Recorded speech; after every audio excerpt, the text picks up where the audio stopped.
আসসালামু আলাইকুম শিক্ষার্থী বন্ধুরা, আশা করি তোমরা সকলে ভালো আছো। আজকে আবারও আমি আসলাম মুশফিক আরেকটি নতুন ক্লাস ভিডিও নিয়ে। পঞ্চম শ্রেণীর অধ্যায় 7-এর কয়েকটি সৃজনশীল প্রশ্নের উত্তর আমি এখানে দিয়ে দেব। আশা করি তোমাদের অনেক হেল্পফুল হবে। এরকম আরও অনেক হেল্পফুল ভিডিও পেতে আমার এই চ্যানেলটি সাবস্ক্রাইব করে রাখুন। পাশে থাকা লাল বাটনটি ক্লিক করে বেল আইকনটি বাজিয়ে রাখুন পরবর্তী ভিডিওগুলো সবার আগে পেতে। চলুন শিক্ষার্থী বন্ধুরা, আর বেশি কথা না বাড়িয়ে চলে যাই মূল ভিডিওতে। Let's go. শিক্ষার্থী বন্ধুরা, এখানে দেখো আমি প্রথম সৃজনশীলটাকে পিডিএফ আকারে করে রেখেছি তোমাদেরকে সুন্দরভাবে বোঝানোর জন্য, যাতে সুন্দরভাবে বোঝানো যায় এজন্য পিডিএফ আকারে করে রেখেছি। পিডিএফে 1 নম্বরের সৃজনশীলে দেখো বলা হয়েছে একজন ছাত্রের কাছে 3 প্যাকেট কলম আছে, প্রত্যেক প্যাকেটে 12টি করে কলম আছে। বিষয়টা ভালো করে মাথায় রাখতে হবে। একজন ছাত্রের কাছে 3 প্যাকেট কলম আছে। কয় প্যাকেট কলম আছে? 3 প্যাকেট কলম আছে। প্রত্যেক প্যাকেটে 12টি করে কলম আছে। তাহলে প্রত্যেক প্যাকেটে কয়টি করে কলম আছে? 12টি করে কলম আছে। প্রত্যেকটি কলমের দাম 20.25 টাকা। প্রত্যেক কলমের দাম মানে একটি কলমের দাম 20.25 টাকা। একটি বইয়ের দাম একটি কলমের দামের 4 গুণ।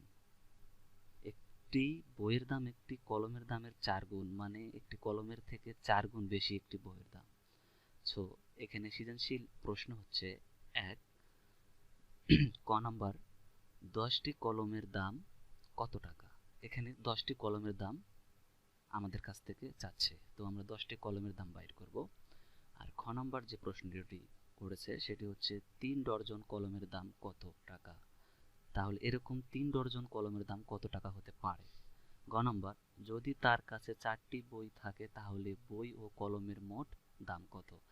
এখানে যদি তার কাছে 4টি বই থাকে, যেহেতু এখানে একটি কলমের তুলনায় একটি বইয়ের দাম হচ্ছে 4 গুণ, এরকম 4টি বই যদি থাকে তার কাছে, তাহলে বই ও কলমের মোট দাম কত হবে? এই মোট 3টি প্রশ্ন নিয়ে একটি সৃজনশীল। এই সৃজনশীলের অ্যান্সার আমরা এখন করব। চলে যাই আমরা উত্তরমালাতে।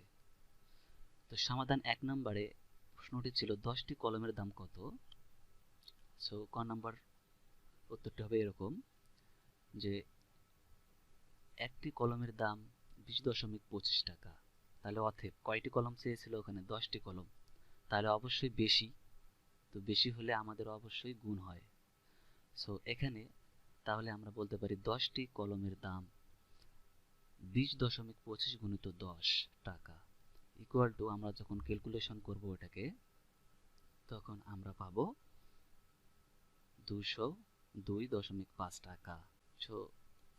এইটাকে যখন তোমরা গুণ করবে তখন তোমরা এই যে উত্তরটা পেয়ে যাবে। তোমরা এর আগে আমি গুণ করার নিয়ম দেখিয়ে দিয়েছি, সেভাবে তোমরা গুণটা করে নেবে। গুণটা করে নিলে তোমরা উত্তর পেয়ে যাবে 202.5 টাকা।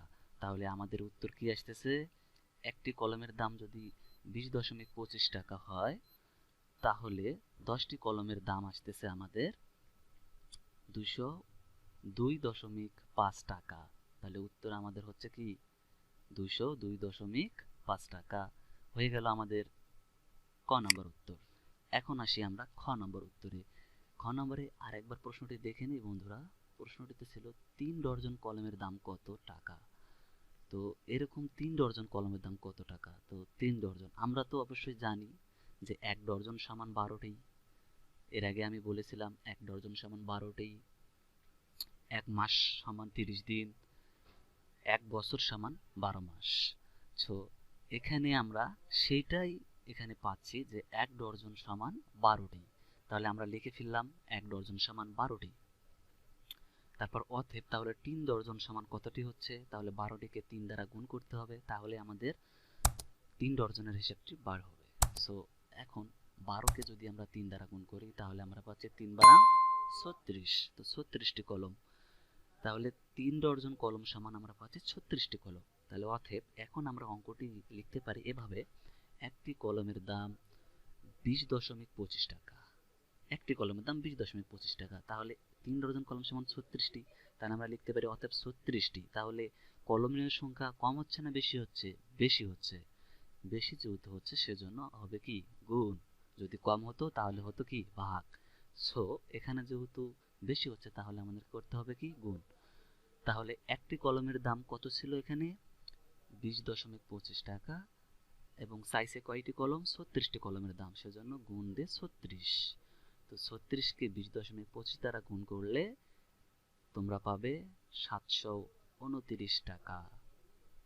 এই গুণটা আমি আগে যেরকম নিয়মে তোমাদেরকে গুণ করে দিছি সেই নিয়মে তোমরা গুণ করে ফেলবে। আর হ্যাঁ, এখনো যারা এই গুণের নিয়মটা আমার দেখোনি তারা আমার ভিডিও প্লেলিস্টে গিয়ে ভিডিওগুলো সব দেখবে, তাহলে এই ভিডিওগুলো, এই অ্যান্সারগুলো পেয়ে যাবে।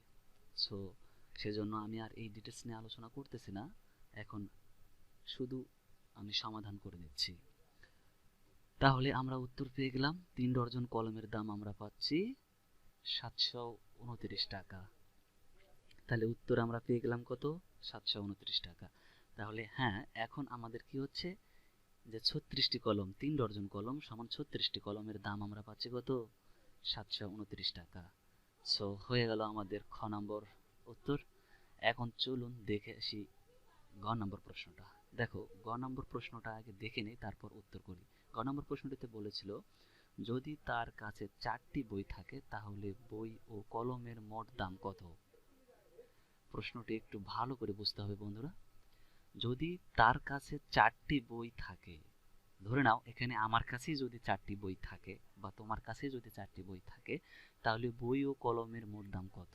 ওখানে যে কলম সংখ্যা ছিল আর এখানে যে বই ছিল, তাহলে সেই মিলে মোট বই ও কলমের দাম কত?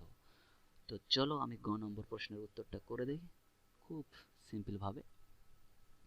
এখানে একটি প্যাকেট কলম আছে 12টি। বুঝতে হবে আগে, একটি প্যাকেট সমান যেহেতু 1 ডজন, তাহলে 1 ডজন সমান 12টি, তাহলে একটি প্যাকেটে কলম আছে 12টি বা 1 ডজন, তাই না? তাহলে 3টি প্যাকেটে কলম আছে 3 ডজন, অর্থাৎ 3 ডজন, তাই না?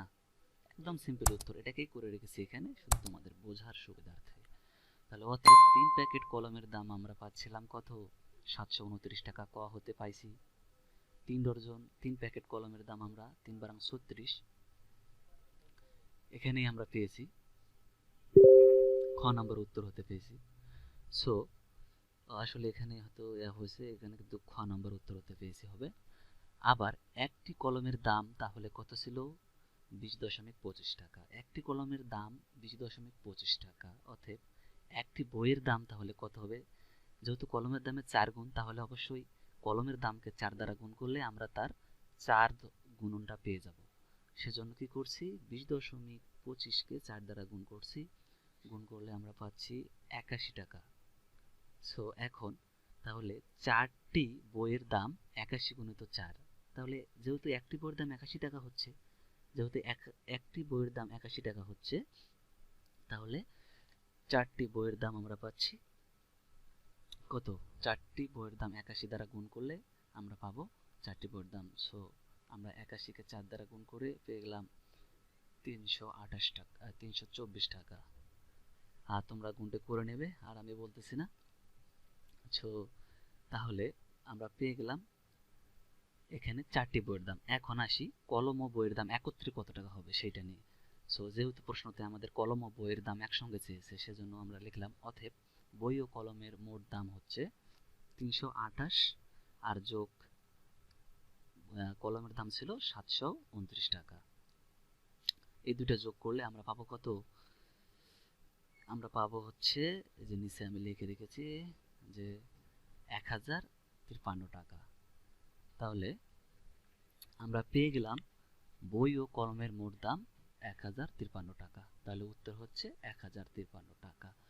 সো শিক্ষার্থী বন্ধুরা, আশা করি তোমরা এরকম সৃজনশীল প্রশ্নের উত্তরটা বুঝতে পারছো, যে এরকম যদি কোনো সৃজনশীল আসে এরকম টাইপের, এখানে শুধু সংখ্যাগুলো চেঞ্জ করে দেয়, তাহলে তোমরা অনায়াসে আমার এই নিয়ম ফলো করে যে কোনো অঙ্ক করে দিতে পারবে। এটি ছিল আমার পঞ্চম শ্রেণীর অধ্যায় 7-এর 1 নম্বর সৃজনশীল। সো এরপরে আমি আসবো আবার নেক্সট আরও কোনো মজার ভিডিও নিয়ে। সো নেক্সট মজার ভিডিও দেখার জন্য অবশ্যই আমার এই চ্যানেলটি সাবস্ক্রাইব করে পাশে থাকা বেল আইকনটি বাজিয়ে রাখবে। ধন্যবাদ সবাইকে। খোদা হাফেজ।